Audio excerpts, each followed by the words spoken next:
In het kader van de Nationale Archeologiedagen kwamen de kinderen van groep 7 en 8 van basisschool Eigenwijs in Oerlo afgelopen donderdag naar de Diepeling in Kasteraai. Om daar als echte archeologen aan de slag te gaan. Jan Strijbos van Stichting Heemkundig Genootschap Kasteraai is een van de organisatoren van deze dag, die 's ochtends vroeg al op school begon. Daar hadden we een voorstelling van Frans van de Pas. Dat is een verhalenverteller en hij vertelde het verhaal van Bodor. En Bodor, dat was eigenlijk iemand die leefde zowel in de steentijd, de bronstijd, de ijzertijd. En hij verplaatste zich eigenlijk van de ene periode naar de andere. Dat was geweldig interessant.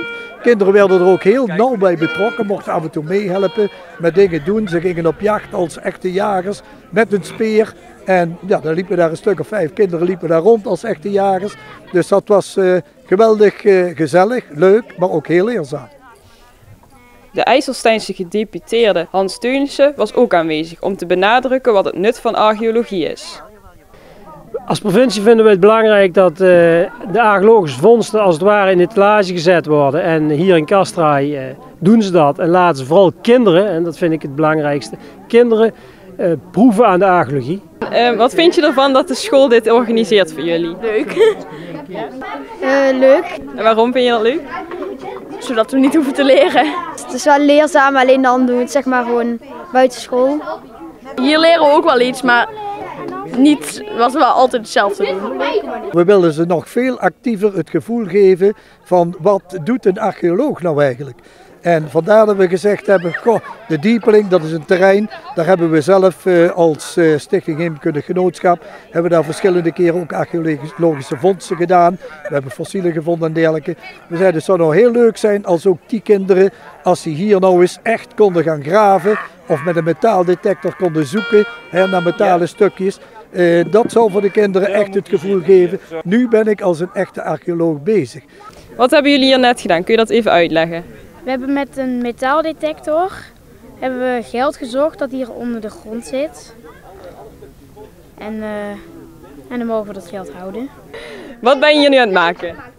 Fibula. En wat is dat precies? Dan moet je allemaal dingen maken met draden. Mooi, ja, gewoon kun je rondjes maken en dingetjes. Een pot.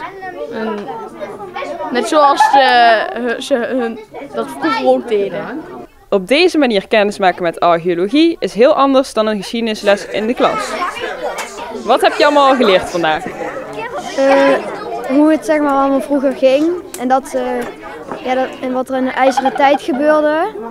En dat ze ook gewoon veel dingen ook met ijzer maakten, speren en dergelijke. Dat je met van die speciale dingen, dat je van metalen dingen kan vinden. En ik en mijn vriend hebben al 1 euro gevonden. Bij de CITO-toets komen heel dikwijls vragen over de prehistorie. Dat is voor de kinderen is dat toch een moeilijke materie blijkbaar. En nu denk ik dat het heel goed blijft zitten bij die kinderen. Ze hebben het daadwerkelijk, zijn actief bezig geweest. Ze hebben vanmorgen gehoord hoe dat het allemaal in zijn werk gaat. En hier zijn ze dus zelf heel nauw bij betrokken.